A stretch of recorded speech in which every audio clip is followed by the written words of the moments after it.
Lelaki ini sambungkan salah satu ujung kabel ke antena, ujung lain sambungkan ke baretai. Hal ini membuat TV di lantai bawah rusak. Vanessa tidak tahu apa terjadi.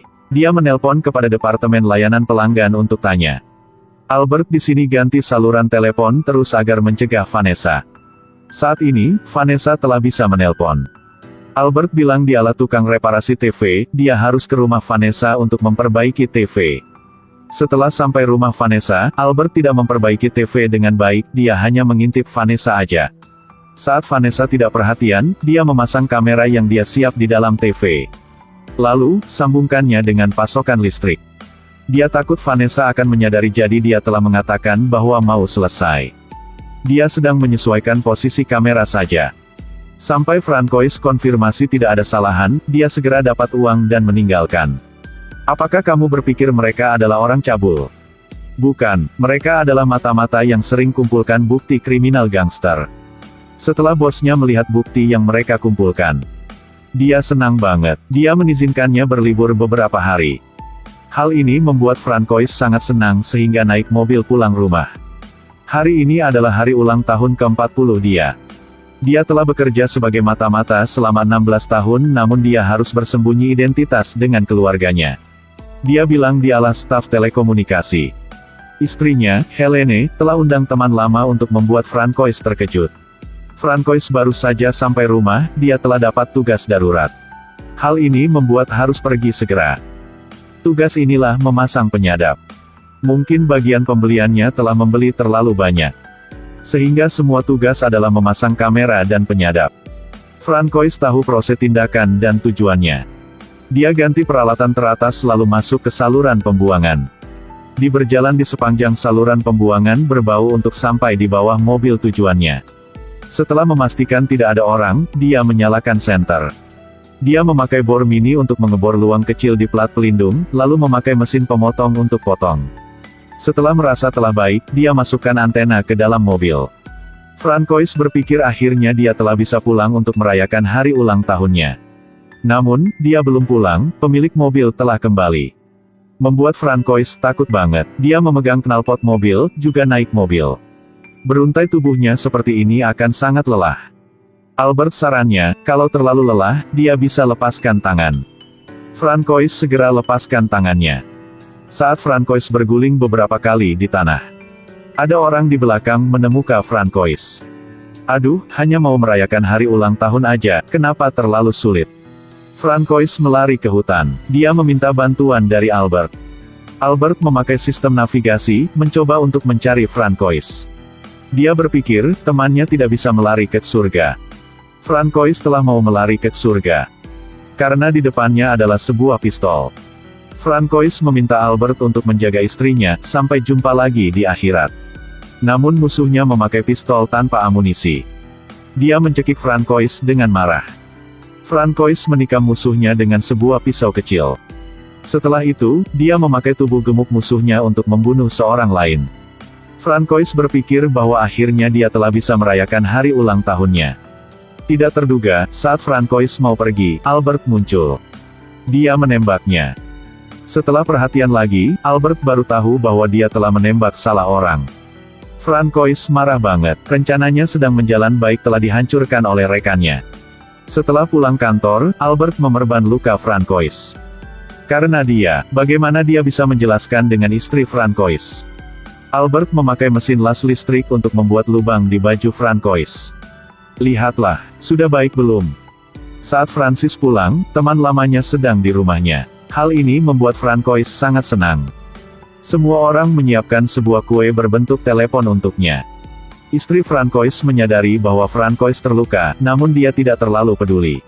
Hari selanjutnya, Albert membanggakan dengan Francois bahwa dia telah membuat sebuah kalung yang sangat keren untuk anjingnya. Kalung ini bukan hanya ada kamera, tetapi juga ada GPS. Milik kalung ini, dia tidak akan takut anjingnya hilang.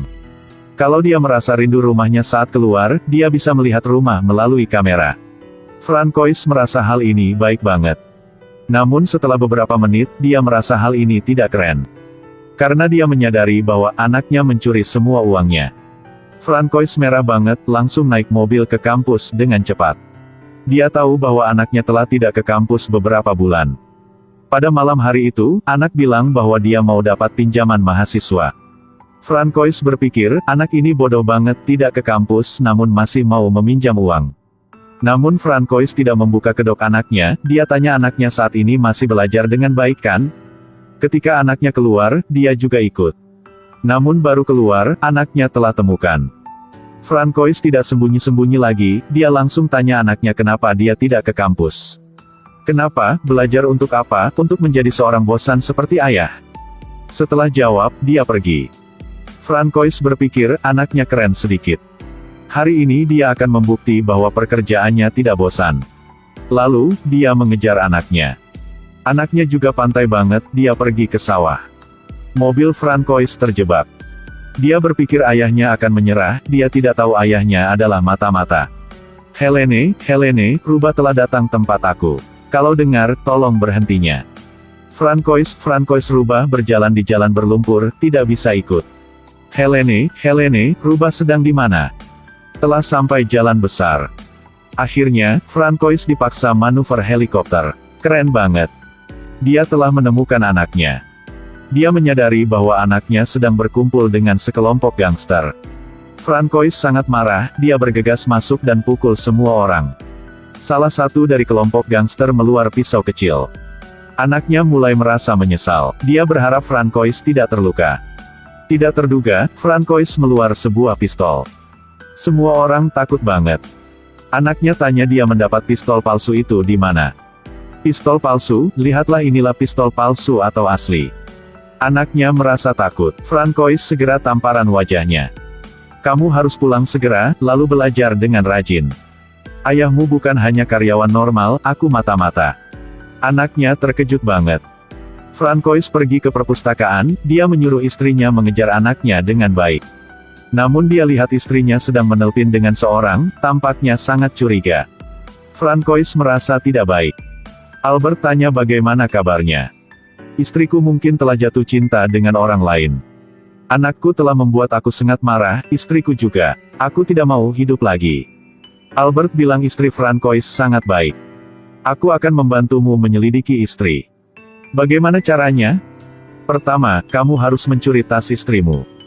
Pada malam hari itu, Francois telah mencuri tas istrinya ketika dia tidur. Dia baru membuka pintu telah melihat ibunya berkencan dengan orang lain.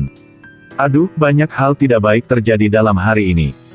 Ternyata semuanya adalah mata-mata. Albert dapat tas itu. Dia memakai kamera untuk memperingat posisi setiap alat di dalam tas. Sangat profesional. Dia membuka dompet lalu memasang GPS di dalamnya. Hari selanjutnya, istri dompet itu ke tempat pertemuan. Orang yang bertemu bernama Filipe, dia bilang dialah mata-mata. Pria ini bohong banget. Saat ini, seorang pencuri telah mencuri tas istri Francois. Francois marah banget karena dia belum tahu rencana pria itu. Dia mengejar pencuri, saat mereka berbagi uang, dia mengarahkan pistol ke pencuri, menyuruhnya untuk kembalikan tas. Pencuri takut mengembalikan tas kepada Francois. Dia melari dengan kecepatan tinggi. Ketika dia tahu bahwa Filipe telah mengantar istrinya ke rumah. Hal ini tidak baik, Francois berkumpul rekannya, memakai masker, memasuk rumah Filipe. Lalu, mereka akan menangkap keduanya. Istri Francois melawan, dia gigit Francois. Rekannya segera pukul istri Francois, membuat dia sakit hati banget. Francois memakai mesin mengubah suara untuk menginterogasi istrinya. Ternyata, istrinya kebetulan berteman dengan Filipe. Dia merasa aneh ketika tahu Filipe adalah mata-mata. Dia mau mengalami kehidupan lain, kehidupannya terlalu bosan. Francois tidak tahu bahwa istrinya suka mata-mata. Dia membantu istrinya mengalami menjadi mata-mata. Dia membawa istrinya untuk membunuh kepala kelompok gangster. Francois menjatuhkan lampun di atap. Kemudian dia ambil filamen yang ada di dalam lem, bungkuskan pintu besi. Yang lain, dia main buang di tanah, lalu menyiramnya. Dia membuat suara keras untuk menarik perhatian kepala gangster. Saat gangster itu sentuh pintu, Francois menyala lampu, menyebabkan dia tersengat listrik. Francois mengambil kuncinya, lalu dia ambil pistol dan pergi ke markas musuh dengan istrinya. Memasang bom di dalam rumah penjahat. Kemudian, keduanya melari keluar. Mereka baru saja keluar, rumah itu diledak. Keduanya bersama menonton kembang api gratis. Tarik kan? Sangat tertarik. Dari saat itu, sepasang mata-mata muncul. Sampai sini, apakah Anda merasa film ini sangat akrab? Iya, Schwarzenegger telah membeli hak cipta film ini. Lalu membuat film lain bernama True Lies. Film ini menjadi film klasik. Versi Francis juga sangat baik. Karena waktunya terbatas, aku tidak bisa bercerita semuanya. Anda menonton film asli aja. Oke, dadah, sampai jumpa di video review selanjutnya ya. Selamat tinggal.